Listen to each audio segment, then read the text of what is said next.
Hello everybody, this is Voudou Ropes and today I'm going to be answering your questions. So,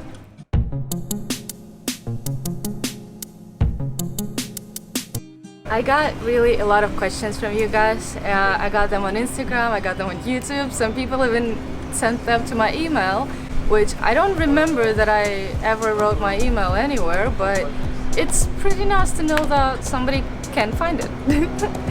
Alright, so let's just get right into it. Some questions were asked that I have videos about already, but I will give super quick answers so you don't have to go and watch the whole video. But yeah, there will be a link to the video about it. First of all, let's talk about the travel part, because I've been asked a lot of questions, a lot of invitations of when will you come to... that was really awesome. I'm going to go to all of these countries, but my actual plan is first of all go to Georgia in June, then go to Russia for a couple of months and renew my documents, get my vaccine, and after that go to maybe the US, but something happened so I'm not sure. But then I will go to Iceland. So I luckily got one person asking if I ever go to Iceland, and yes, in October I'm going to Iceland for 2 weeks. I'm going to be going around with my boyfriend and his friend, so I'm not sure that there's gonna be a lot of time for the rope stuff. But you know what? Person from Iceland, I will be really happy to see you because all these beautiful landscapes need a tied up person in them. I have a list of all your questions and I'll try to answer as many as I can in this half an hour, because I don't think that you will be able to watch any more of that, of me talking. Let's go. So how did you come up with shibari? There's a lot of questions about how I started doing shibari. So check out this video to know how I started. Well, everything about my journey, how I started, how I got into it, but in general, I saw a woodblock print and I was, to begin with, I was learning everything about Japan.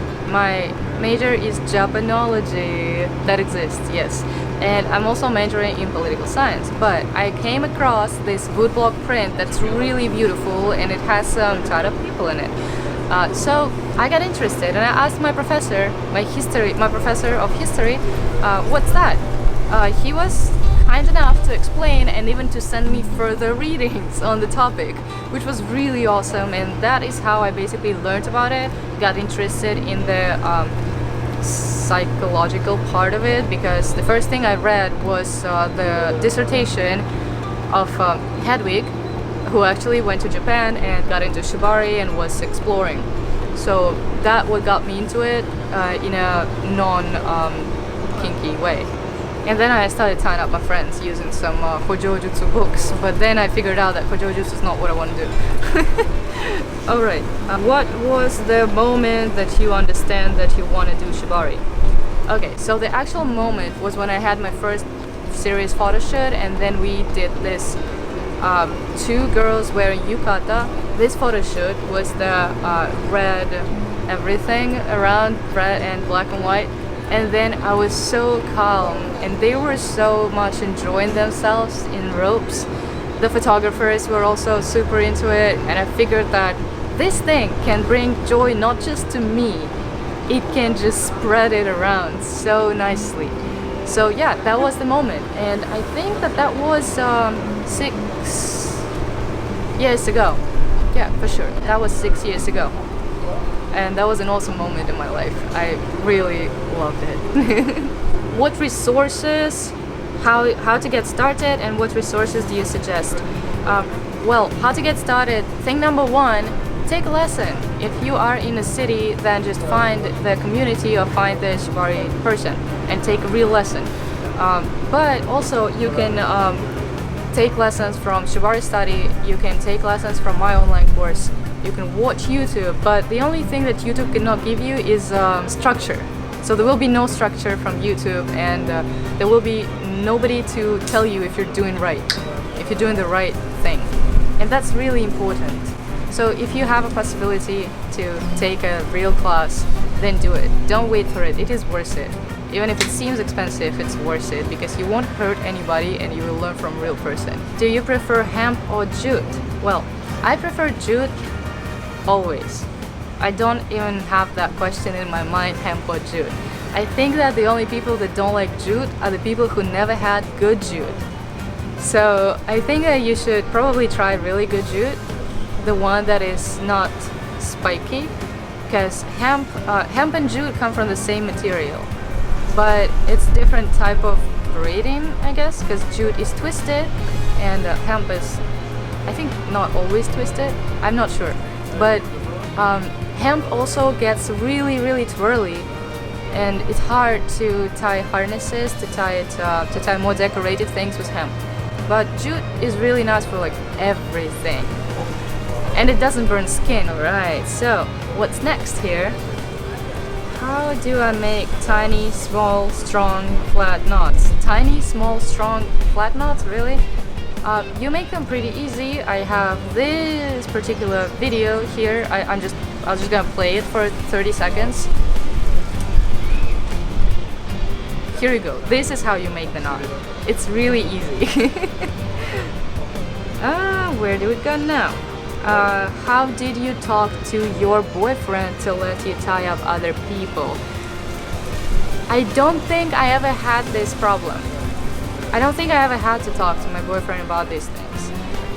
The only thing that we had to talk about was the thing that at some point I tried to get into the community of tying people in Austin, and it didn't seem that arty. So my boyfriend told me that maybe I'm not moving in the right direction. And he was totally right, because that was super kinky community. I was still eager to learn because they do really nice knots and they know about the safety stuff. They really learned well, and it looks amazing what they're doing. But the whole community thing was more on the sexual side than on the arty side. That's why it was a very good call that I need to not get into that too much. So at that moment I started doing more photo shoots of my own shibari that I don't learn from any other people, or I learn from other people but I modify a little bit, so it's still my style. And of course my boyfriend doesn't mind me tying other people, because I never do it for like, I don't know, sexual pleasure, right? I'm very lucky that I don't have a problem with that, because now I am the tying person and he takes pictures, so we work as a team, and we work as a great team because I know how to tie, he knows how to take pictures. Your favorite country? Favorite country is a very difficult question, because when you ask a person who travels about their favorite country, they wouldn't tell you. It's too hard. I've been to many places, and I would say that maybe if you ask a question, the favorite country for food, then it's possible to answer. So I would say Japan for food, for sure. But favorite, like country that I would call home, a place that I would call home, I have 3. I have Moscow, Kyoto, and right now I've been in Playa del Carmen for like more than half a year, so I think that this is pretty much home. And I have so many friends here that it's awesome. Every day I bump into somebody. Alright, what the first knot to feel proud of? I did feel very proud of one knot when I did the dragonfly. That's my first dragonfly with my friend Kata. That was so beautiful. I didn't know that I can do it because I was learning it on a mannequin from IKEA. This tiny guy. And I was tying it with shoelaces. And only after that I got real rope and I started tying people. I got the rat photo shoot, and then I got my friend to come over and I tried to do a dragonfly on a real person, not on my tiny model. Yeah, so that's my first knot that I'm really proud of. And the recent one is this corset, the one that was inspired by the carnivals in Brazil. I just really felt so missing out that I've never been there and that I cannot get there this year because of Corona. Thanks, Corona. But I'll get there. I'll see that. Is it physically possible to tie your own hands on the back? What do you think about it? What are your thoughts, experience with plus size models? Well, I really love plus size models because you get so much more curves when you tie. You can see how you are changing the body while you tie. You can enjoy I know that sounds very creepy, but you can enjoy the body while you are tying. I don't really know how to say that right, but plus size models look amazing in row. So there's a lot to learn when you start tying different types of people. Most of my models are pretty tiny, so I didn't get that much experience with plus size models, but I have some. I could say that I have a very good experience with the pregnant model, if that counts.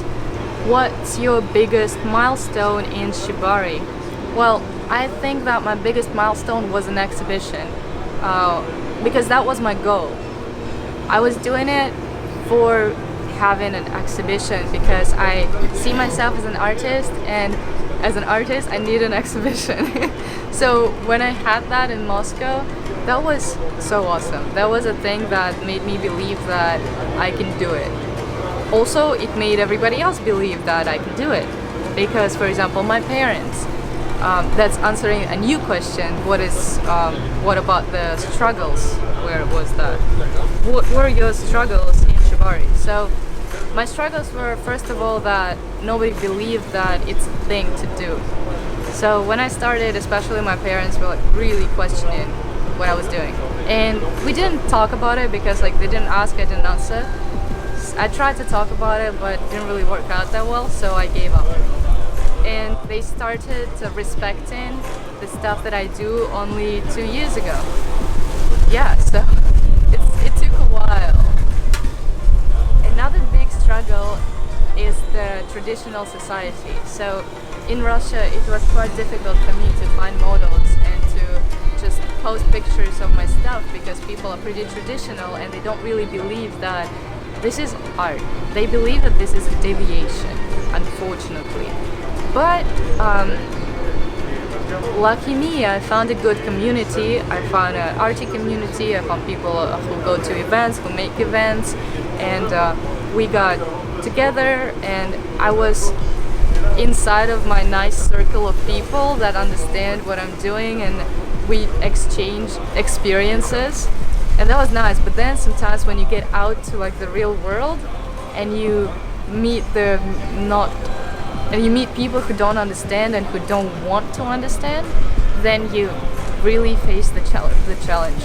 Oh yeah, and of course I'm just not saying anything about haters and about terrible guys that say that girls cannot tie, but who cares about those people, right? Why do you delete comments? Well, okay, I do delete some comments because sometimes people get super angry and they spread their anger on every one of my videos, and their anger doesn't make any sense. For example, there was a lady who called me racist for calling one of my best friends untypical Russian, which is normal because a lot of people believe that Russians are super white, like looking like me, but she's Asian. And I was explaining that Russia is huge, but typical, untypical is mostly for people who believe what is a Russian person. So whatever. I answered her, and then she didn't answer to my answer, and she just kept commenting under each of my videos that I'm racist. So of course I deleted it. It didn't make any sense. And then I delete stupid comments, also super sexual comments.